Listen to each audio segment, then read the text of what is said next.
Dear Singapore, it's been an absolute crazy 24 years here. Thank you so much for allowing me to cross paths with so many wonderful people on this sunny island. Your green spaces, your clean roads, your efficiency, the wonderful food here. I'll miss everything. But for now, here's to new beginnings. Hey everyone, so if you watched my last video, I talked about how I'm moving to the UK, and basically in this video I just wanted to talk a little bit more about my reasons for leaving, and just like share a bit more about what I'm looking forward to, what I'll miss in Singapore, etc. So yeah, without further ado, let's just cut to the chase. So my number one reason for leaving would be to be in a more like stimulating environment. So I feel like growing up in Singapore, having been here like for the past literally 24 years, everything feels so familiar. And I mean, there's a lot of like comfort in knowing that everything is so familiar. Literally, you can just kind of like be very comfortable with where you are, how things work.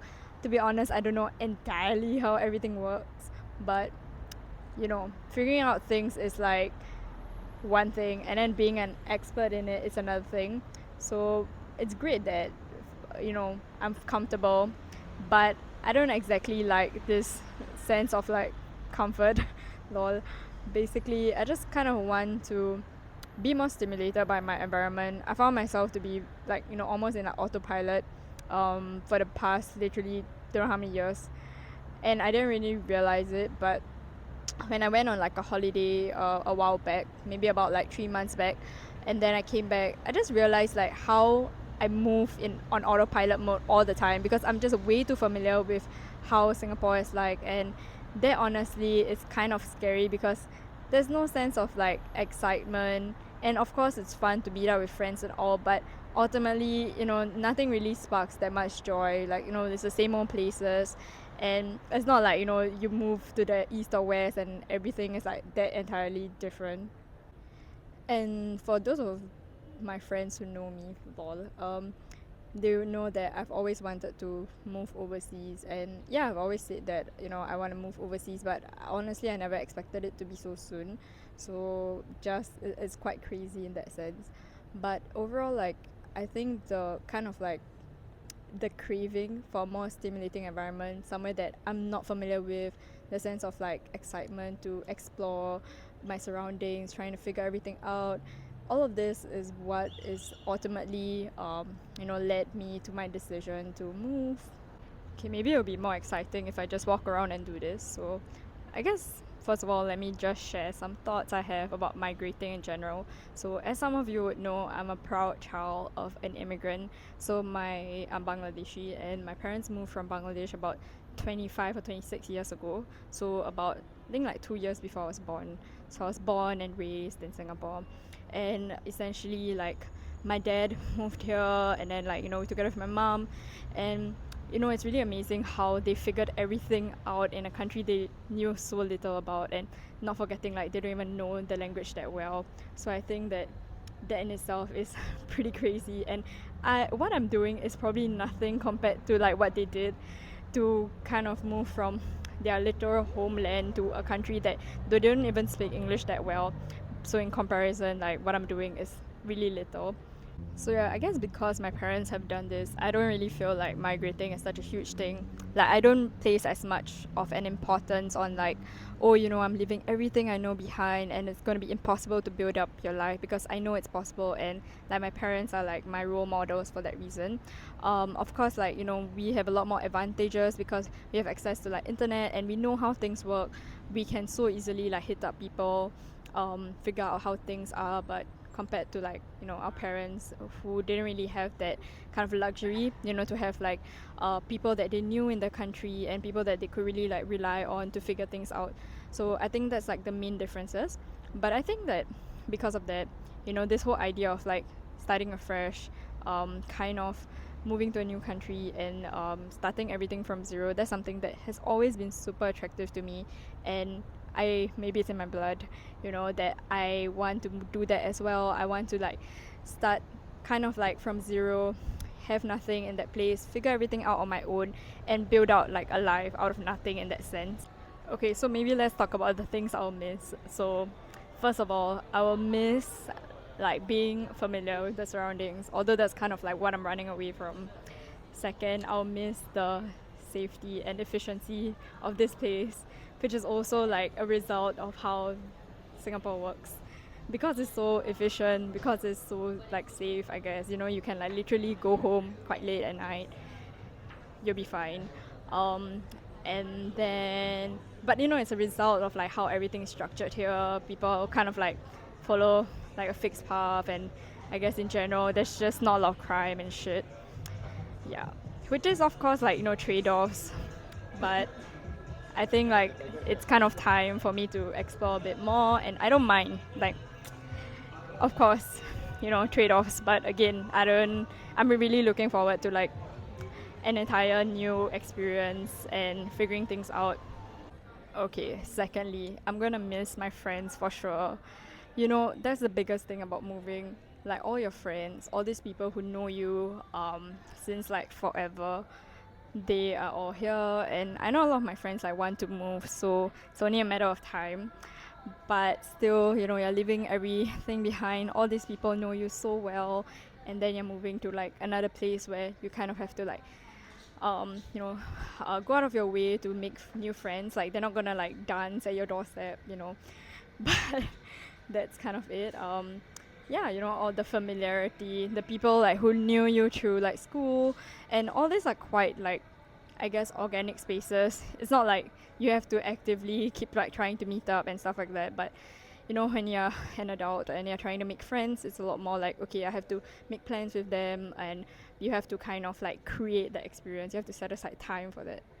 And I think I'll also miss having affordable food options. I heard that it's really expensive in London, so we shall see how it goes. But for now, it's fine. Singapore's expensive too, depends on where you go. So I'm sure, like, you know, maybe if you cook more, pick wisely, you'll be fine. But definitely another like thing to miss about here. Hawker centers are amazing here, but I'm not really a hawker person. I do go like sometimes to buy some stuff, but I generally just don't really eat much at hawker, so that's maybe not something I'll miss that much. But you know, we shall see. Maybe I'll be craving like that laksa or some shit. Okay, next let's talk about what I'm looking forward to moving to the UK. So first of all, I'm definitely looking forward, but also kind of scared about the whole like, you know, finding your own accommodation, finding like a place that I like. You know, will I entirely love the place I like? Will there be trade-offs? You know, what the neighborhood that I stay in? Will I like the neighborhood? How do I figure out like which neighborhood I like and whatnot? So just trying my best to see how it goes, and then we'll figure it out slowly as, you know, we figure out everything. Next, I'm also interested to see like how the work-life culture is like work-life balance, culture, whatever, is like in the UK. Is it similar to Singapore? What are some of the differences? I think again, like, you know, every company is different, and you can't just like generalize an entire country's working culture based on like one company alone. But I guess there are some similarities and differences, you know, across. So we shall find out. Next, I'm also like excited about the cuisine. So I heard like you can literally eat your way around the world. You can literally try like all types of cuisines and stuff like that. So that's gonna be quite interesting, because I think I'll make like a series on, you know, eating through the entire world, and let's see what we get. I think you can probably do that in Singapore too, but in for some like regions, for example, like Mediterranean or Turkish, a lot of like the cuisines tends to get like mixed up together and lumped together. So I think there might be more variety over there. So next, a bit about the phase of life I'm in. So right now, it's been about a year since I graduated, and I'm still kind of, I would say, in the explorative stage of figuring things out, figuring out exactly what I want to work in, where my passion lies, and everything. And I think like the whole idea about working, you know, in something you're passionate in, honestly, that's something that really scares me, because I feel like a lot of times, you know, we are like, oh yeah, you know, if your work is your passion, then you don't have to work a day. And honestly, I don't really believe in that, and I don't necessarily have that kind of like, oh, I want to like save people or whatever burning passion. So I mean, I really admire people who do have that. So kudos to you, but I don't. And I think like slowly I'm just kind of figuring like what I'm interested in, and it'll just be really fun to see like what I can learn from this new job and just like growing in a professional capacity as well. Alongside like growing as a person that comes along with like living on your own and figuring things out, everything out in a new city. Maybe it'll be a bit fun to also share about like what I'm afraid of, or like what I am slightly about, like about. So I think one thing is definitely being lonely. So I think like there's a difference between like being alone and feeling lonely. So like being alone is kind of being cognizant of the fact that you are alone, and there's also like feeling lonely, like kind of feeling like you're alone and you have no one to turn to.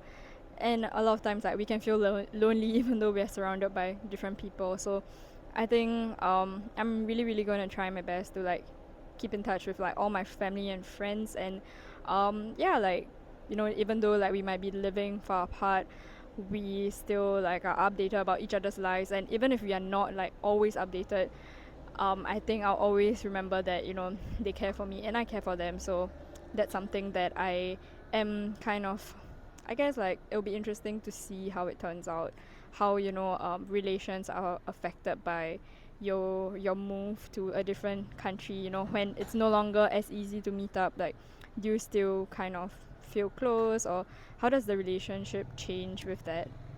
So yeah, let me also just talk a little bit about the process so far. So I'm going on the high potential individual visa, which is a new visa that got rolled out pretty recently. So it's basically like a visa whereby you're not tied to your employer, which is great. Because a lot of times, like whenever like you're tied to your employer for your job, the pressure kind of lies that what if I don't like the job, and what if something happens to the company, then what happens to me? Like I have to scramble to find a job. Will I like the job? What not? So for this visa, basically it's not dependent on your employer. So they grant you like a 2-year visa for if you have graduated with bachelor's from this list of like I think top 50 universities. So NUS is like one of them. Thank you NUS. And then if you graduate with masters, they give you 3 years. So essentially like you have 2 years and 3 years to like live in the UK. And I mean, frankly, of course, if you want, you can just not work. But yeah, unfortunately, we live in this society where capitalism exists, and most of the time you have to work, in order to survive. But of course, I also work, to discover your interests and whatnot. So yeah, so the nice thing is that basically you have 2 or 3 years, and you can like work in anything. There's no restrictions. So I think one consideration is of course to get like a job that's able to like sustain your lifestyle. You're able to like live there comfortably, maybe with some like savings. And I guess it's possible that in the first few months you might not really be saving much, but I guess with like job progression, you might be saving more and more. So that's one thing to take note of. More details about how this whole process is like, can't really remember the cost, but essentially you need to pay for like the certification, and then you need to pay for the visa, you need to pay for like the healthcare surcharge as well.